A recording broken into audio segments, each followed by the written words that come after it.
12 नवंबर 2025 की रात हमीरपुर में एक जगह है मौदहा, और इसी मौदहा इलाके के एक खेत में यानी कि एक गड्ढे में एक महिला की लाश मिलती है। और ये लाश उस महिला की नग्न अवस्था में थी। 13 नवंबर को कुछ राहगीर वहाँ से गुजर रहे थे। उनकी नज़र उस लाश पर पड़ती है और उस लाश को देखने के बाद राहगीरों ने पुलिस को सूचना दिया और बताया कि यहाँ एक महिला की लाश पड़ी हुई है। पुलिस वालों ने जब जांच आगे बढ़ाई तो सच्चाई सुनकर पुलिस वालों के भी होश उड़ गए। दरअसल कातिल कोई और नहीं बल्कि पुलिस की वर्दी में ही एक पुलिस वाला यानी कि एक दरोगा था। क्या है पूरी कहानी और कौन थी वो महिला, आज इस कहानी में यही जानने की कोशिश करेंगे। दोस्तों, मेरा नाम है के शुक्ला और आप देख रहे हैं के क्राइम यात्रा। दरअसल इस कहानी की शुरुआत होती है 1 साल पहले। एक किरण सिंह नाम की महिला जिसकी उम्र 30 साल, उसकी शादी जो है विनोद सिंह नाम के एक शख्स से होती है। विनोद सिंह सीआरपीएफ में तैनात होता है। शादी होने के बाद कुछ दिन तो सब कुछ अच्छे से गुजरता है, लेकिन कुछ दिनों के बाद दोनों पति पत्नी में दहेज को लेकर हाथापाई और तू मैं शुरू हो जाता है। अंत में महिला थक हार कर पुलिस थाने जाती है और रिपोर्ट लिखवाने की कोशिश करती है। अच्छा, ये जो महिला थी किरण सिंह, ये महोबा ज़िले के कबरई थाना क्षेत्र की रहने वाली होती है। अब इन सारी चीज़ों से परेशान होकर ये रिपोर्ट लिखवाने की कोशिश करते हैं। पुलिस वाले इसको समझाते हैं कि ये आपसी मामला है, घरेलू मामला है, आपस में आप लोग सुलझा लीजिए, क्या बार बार आप रोज़ आती हैं। लेकिन इस महिला के जो पिता थे उन्होंने कहा कि साहब, मेरी बेटी के साथ बहुत अत्याचार हो रहा है और इसके ससुराल वाले इसको मारते हैं, पीटते हैं और दहेज की वजह से इसको आए दिन परेशान करते हैं। किरण सिंह दहेज उत्पीड़न का केस दर्ज करवाती है और साथ ही घरेलू हिंसा का भी अपराध यानी कि घरेलू हिंसा का भी मुकदमा दर्ज करवाती है। अब इस जांच को करने के लिए एक अधिकारी तय किया जाता है जिसका नाम होता है अंकित यादव। अंकित यादव की पोस्टिंग हमीरपुर के इसी महोबा जिले के कबरई थाना क्षेत्र में होता है और यही अंकित यादव इस महिला की जांच करता है, इसके केस की जांच पड़ताल करता है। बल्कि ये जांच अधिकारी और साथ ही ये सब इंस्पेक्टर भी होता है। अब होता ये है कि किरण सिंह अपने मामले की जांच के लिए बार बार पुलिस स्टेशन आती है और यानी कि अंकित यादव से इसी सिलसिले में बार बार मिलना जुलना शुरू हो जाता है। क्योंकि जांच को आगे बढ़ाना था, हर एक बात को बताना था कि कैसे क्या क्या हुआ था। इसी दौरान ये दोनों एक दूसरे से मिलने लगते हैं, हर एक बात बताने लगते हैं और एक दूसरे के प्रति अट्रैक्ट हो जाते हैं। पहले तो दोस्ती होती है और ये दोस्ती फिर प्यार में बदल जाती है। अब ये हर रोज़ मिलते थे, एक दूसरे से बातें करते थे लंबी लंबी, और देखते देखते इन दोनों के बीच अनैतिक रिश्ते भी कायम हो जाते हैं। अब जो अंकित यादव था, इसकी तरफ से ये रिश्ता सिर्फ एक अपनी इच्छाओं को पूर्ति करने के लिए था, लेकिन जो किरण सिंह थी ऑलरेडी वो अपने जीवन में अपने पहले पति से धोखा खा चुकी थी। तो उसको अंकित यादव को देखकर एक उम्मीद की किरण दिखाई देती है और वो सोचती है कि अब मैं अंकित यादव से शादी करूंगी। इसका मतलब कि जो किरण सिंह थी वो इस रिश्ते को लेकर काफ़ी सीरियस थी और दूसरी तरफ जो अंकित यादव था वो सिर्फ टाइम पास कर रहा था।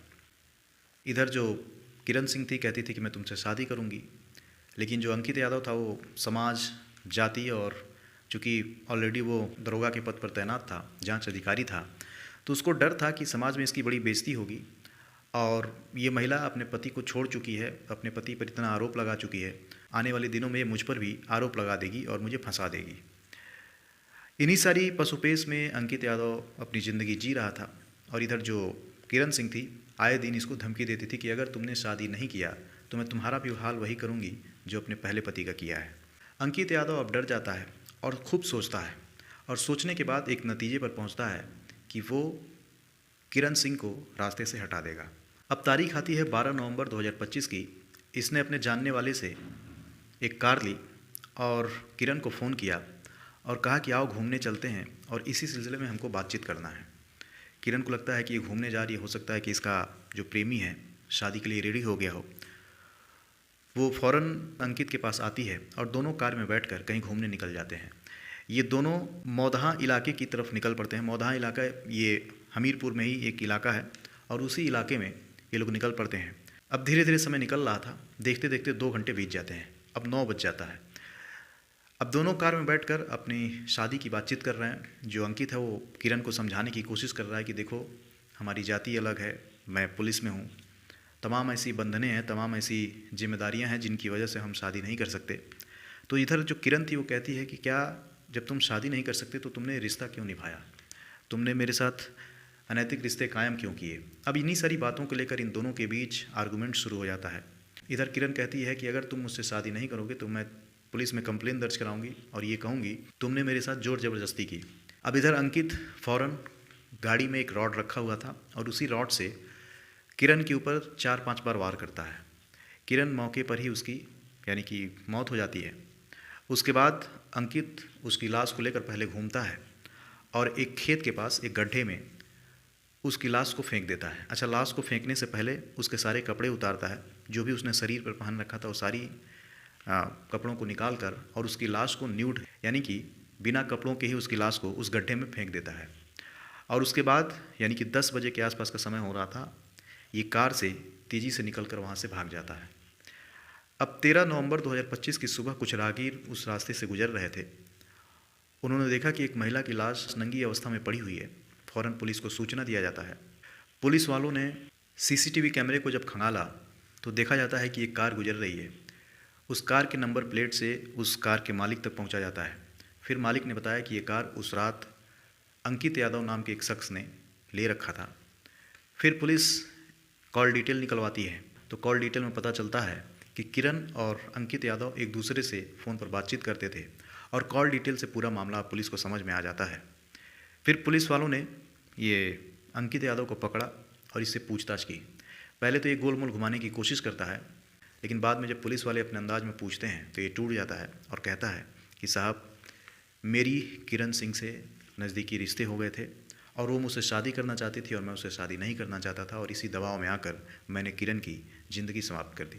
15 नवंबर को अंकित को पकड़ा जाता है, लेकिन इस केस में एक नया मोड़ ये भी है कि जो लड़की के पिता हैं उनका कहना है कि इसमें सिर्फ अंकित ही जिम्मेदार नहीं है, बल्कि किरण के जो पहले पति विनोद, उसका पूरा परिवार, और हो सकता है कि विनोद और विनोद का परिवार अंकित यादव से मिला हो और इन दोनों लोगों ने मिलकर, चूँकि किरण केस लड़ रही थी, तमाम वो काम कर रही थी जिससे विनोद का परिवार और विनोद पकड़े जा सकते थे। कहीं ऐसा तो नहीं कि विनोद और विनोद का परिवार मिलकर अंकित यादव से ये दोनों मिले हों। इन दोनों लोगों ने मिलकर किरण की हत्या कराई हो।